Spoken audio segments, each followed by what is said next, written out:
Hey everyone, today is Technique or Show Me Your Technique Tuesday on the My Creative Time blog. So today is my day to show a technique. So I wanted to show you a fun technique on how to make buttons. You're going to need a couple things. The thing that you're going to need is you're going to need some punches. This punch, or you can even cut circles if you have a cutting machine like a Cricut or a Silhouette or something. You can cut your circles on that. But you're going to need a 2-inch punch and a 1.5-inch punch, and then I'm going to make some even smaller ones with this 1/2-inch punch. Okay, you're going to need those. You're going to need, if you want to do textures or custom buttons, you're going to need some stamps, and I'm going to use My Creative Time, obviously. I'm going to use the Build a Banner Kit stamps. These are 2.5 by 2.5 background stamps. Here's a few more. This is the, the Build a Banner Kit. This is the Coffee Break stamp set. There's a few in here. And then she also has some background stamp sets. This one is the coffee backgrounds. And this is the Spring Chickens backgrounds. And the script type backgrounds. And I'm going to be using some of each of those. You're going to need some Stays On ink. And you can find this at Michael's or Joann's. And then you're going to need some Shrinky Dink material. And I actually got this one at Walmart quite a while ago. I don't know if they still carry it, but this one is the I don't know what kind this is called, but this is the kind that you can run through. It has a textured background on it, and you can use Prismacolored pencils on this and markers on this. It stays on because this has a little bit of it's roughed up on the back, so it's able to hold the marker and the Prismacolor pencils. You can also run this through your printer. If you have an inkjet printer, you can run it through and print on this side, and it holds the ink. Then you're able to cut out your image, and then you can shrink it. If you know anything about Shrinky Dink, that's kind of how it works. You can also just use this plain. If you look back on my blog, a couple posts, I did a card with a little ghost, and I actually just cut the ghost out and then shrunk him down. I stamped a face on him and shrunk him down, and this when I shrunk him down, it made him kind of an opaque color. But this is not a clear. If you want a clear, they do make a clear Shrinky Dink, and this is what it looks like. And this is the actual Shrinky Dink brand, and I bought this at Michael's. And this one you cannot run through your printer. It's actually totally clear, so you can totally see through it. And this only works with permanent markers. So any kind of permanent marker, and it actually tells you on the packaging. I'm not going to go through it all, but this one only works with a permanent marker or with a Stays On ink. So I'm going to do a couple with this, and then I'm going to do a couple with this one, just to show you what we're going to do. So let's get started. I'm going to cut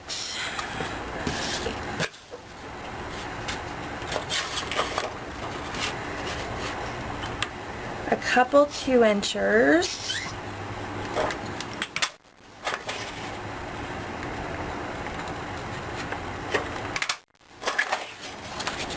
And I'm also going to cut a paper, and I'll show you why in a minute.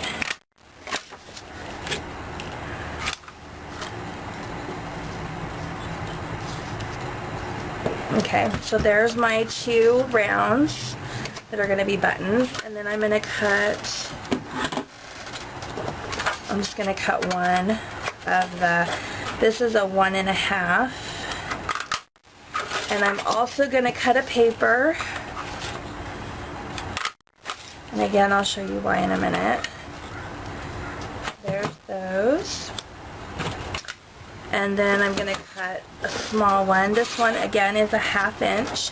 And you can cut all of these out on your Cricut if you have a Cricut or a Silhouette Cameo or any other type of machine. I'm going to cut a paper one. But sometimes the punches are a little bit easier. Okay.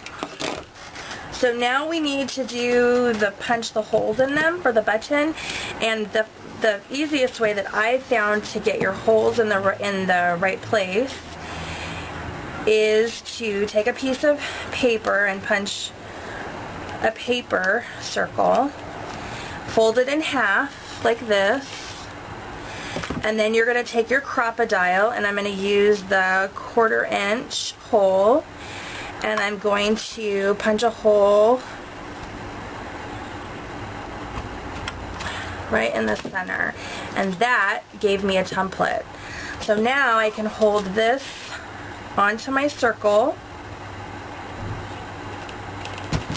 and I'm able to go in and do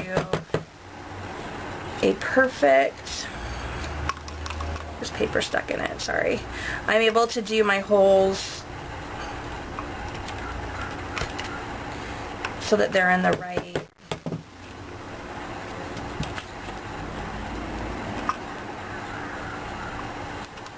place.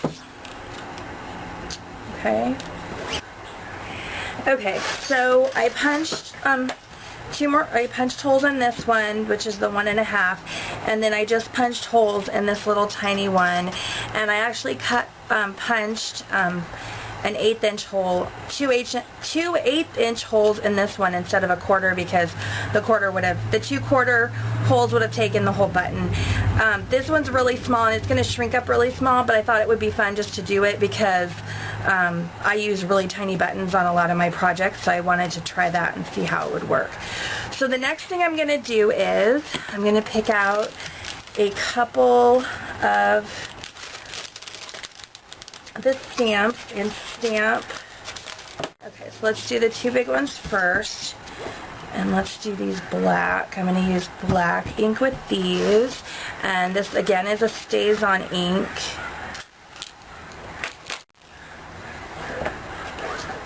I'm going to do the flowers first, and you just want to get it really saturated with ink. Get it really inky. And then I'm going to use a piece of paper just so I don't goop up my mat. And you're just going to stamp down. Make sure that you're stamping on the rough side, not the smooth side. The rough side is going to hold all of the ink, whereas the smooth side won't. It'll rub right off the smooth. Actually it won't because it stays on ink, but you want to stamp on the rough side. Okay, so I stamped on that. And now I'm going to do this one.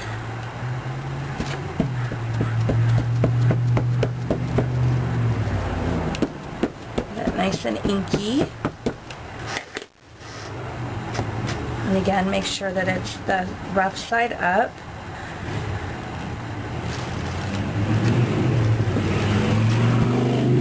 Get a good press on it. Pull it off. There's that. Okay, so I'm going to show you how to shrink the buttons, or how to shrink the Shrinky Dink to make them into buttons. And we'll take the biggest one first. And you just put it in, I like putting it in a glass dish, like a baking dish. And then I just use this little stylus. This is actually, it's a little embosser, but I'm going to use it to keep the button in place. And then I'm going to use my, I'm going to use my heat embossing gun to shrink it. And one thing to remember if you use your heat embossing gun, you're going to hold it on there till it completely flattens itself back out. So it's going to shrivel up and curl up and everything, but you need to leave the heat on it until it goes almost flat again. If it's not almost completely flat, then it means that it's still shrinking. Or if there's a little area that's buckled, move your gun over to that area to make sure that you get everything shrunk to the right size. Okay, so here we go.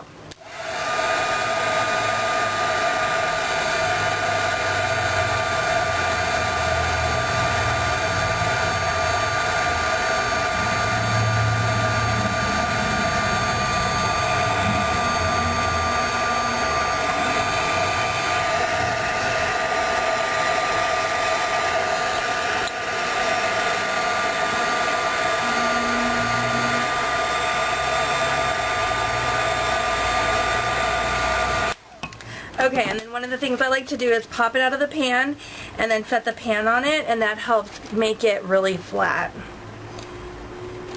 And then it only takes a couple seconds, and then your button's ready. And it is warm. This will be warm, but it's not going to burn you. But see, there's our button. Isn't that cute? So cute. Okay, so this is the 2-inch button that we cut, and it ends up measuring, once it's shrunk, it ends up measuring at 3/4 of an inch round. Okay, so a 2-inch button or a 2-inch circle will shrink down to a 3/4 inch button. Okay, the 1 1/2, I think. Yeah, it was the 1 1/2 inch circle, and it shrinks down to a little over a 1/2 inch button. And that's what this one is too. A 1/2 inch button. And then this is the little tiny one. Remember the one that I cut that was a 1/2 inch? This one shrunk down to a little under a 1/4 of an inch. This button is so cute.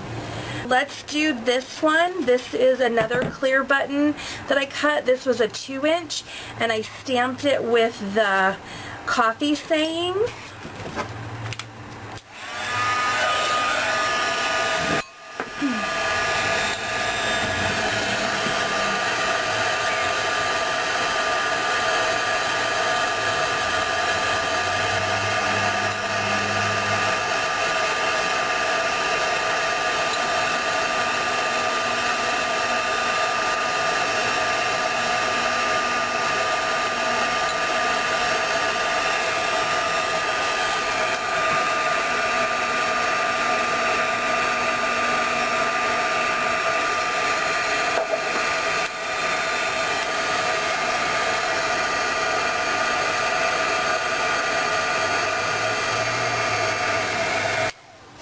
That one had a little bit of trouble shrinking down, but I finally got it to go.